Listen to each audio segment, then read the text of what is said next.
আগরতলা পৌর নিগমের 18 নম্বর ওয়ার্ডে আয়ুষ্মান আরোগ্য মন্দিরের ভূমি পূজন সম্পন্ন। আগরতলা পৌর নিগমের 18 নম্বর ওয়ার্ডে আয়ুষ্মান আরোগ্য মন্দির নির্মাণের লক্ষ্যে ভূমি পূজন অনুষ্ঠান সম্পন্ন হয়। অনুষ্ঠানে উপস্থিত ছিলেন জেলা শাসক বিশাল কুমার, কাউন্সিলর অভিষেক দত্ত সহ অন্যান্য আধিকারিকরা। এই হাসপাতালটি গড়ে তুলতে প্রথম ধাপে প্রায় 80 লক্ষ টাকা ব্যয় করা হবে বলে জানান আধিকারিকরা।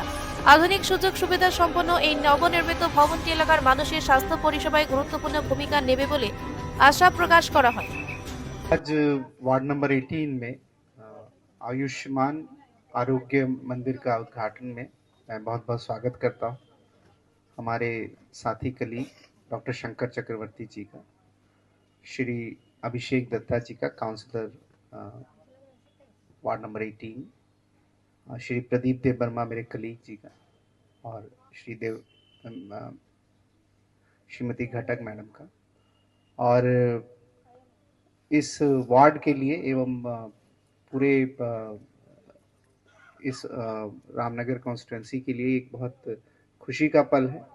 और खासकर अभिषेक दत्ता का मैं बहुत बहुत धन्यवाद करता हूं सर का, कि उन्होंने इतनी मेहनत के बावजूद, माने कि जितना फंड इसके लिए सैंक्शन था उससे डबल इन्होंने फंड हमसे सैंक्शन कराया, ताकि इस कम जगह में भी जगह का कंस्ट्रेंट की वजह से इसकी लागत बढ़ गई। और ये प्रोजेक्ट सभी निवासियों को, वार्ड नंबर 18 को ये देंगे।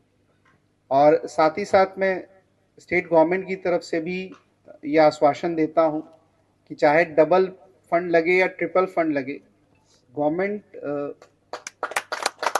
लोगों के स्वास्थ्य के लिए और থাকা অবস্থাতেই কিছু রিলিফ দেওয়া, প্যালিয়েটিভ এবং পরে রিহেবিলিটেশন, এটা হলো এখনকার কনসেপ্ট।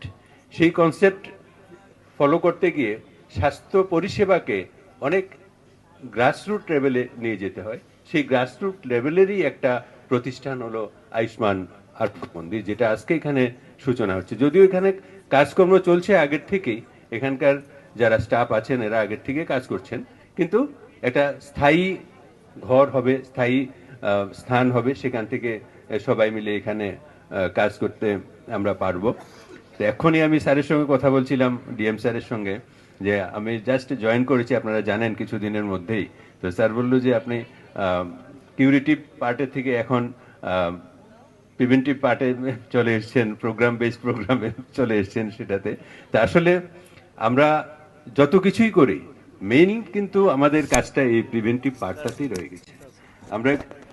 আমি চিকিৎসা করলে সারাদিনে 10 জন, 15 জন, 30 জন, 40 জন, 50 জন একটা সংখ্যার লোককে আমি চিকিৎসা করতে পারবো। কিন্তু আমি যদি আরো অনেককে চিকিৎসার পরিষেবার উপযুক্ত কাঠামো তৈরি করে দিতে পারি, উপযুক্ত ভাবে উদ্বুদ্ধ করতে পারি, উপযুক্ত ভাবে প্রশিক্ষণের ব্যবস্থা করে দিতে পারি, তাহলে একসঙ্গে আমার এই টিম 1000 লাখ লাখ লোককে চিকিৎসার পরিষেবা দিতে পারবে। সেটাই আমাদের লক্ষ্য হওয়া উচিত আজকে এই অনুষ্ঠানের মধ্য। এটা মোটামুটি প্রায় 1-1.5 বছরের পরিশ্রমের কাজ, প্রথমত জানাতে চাই আপনাদের সকলকে। এবং যেই ব্যক্তিটি এটা মেইন রোল যেটা প্লে করেছে, এ হলো গিয়ে আমাদের শ্রদ্ধেয় ডিএম সাহেব ডক্টর বিশাল কুমার। ওনার হেল্প, ওনার মদত ছাড়া কোনোভাবে এটা পসিবল ছিল না। এবং আমি এই বিশেষ মুহূর্তে আমি যাকে ধন্যবাদ জানাতে চাই, আরেকজন আছে with you regard, doctor Ranjan Biswas, তৎকালীন যিনি সিএমও ছিলেন, ওনাকে নাম স্মরণ করলে নাই হয়, কারণ উনি হি হ্যাভ হেল্প মি এবং ওদের অফিস।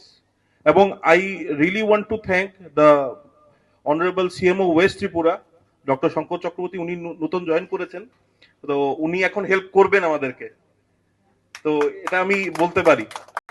এবং আমাদের এমওআইসি ডক্টর শ্রেয়সী ঘটক, এবং আমার যে আরডির ইঞ্জিনিয়ারিং সেল, অ্যাকচুয়ালি এখানে পুরোটা মেডিকেল, শুধু আমি আছি আর প্রদীপ বাবু আছেন যারা ইঞ্জিনিয়ারিং এর, আর কেউ নেই। আমরা একটু কম আছি, কিন্তু আমরা শক্ত কাজ করব। তো ইঞ্জিনিয়ারিং সেল মধ্যে আরেকজন ছিলেন তাপস বাবু, তাপস বড়ুয়া, উনি সাংঘাতিক ভাবে সাহায্য করেছে।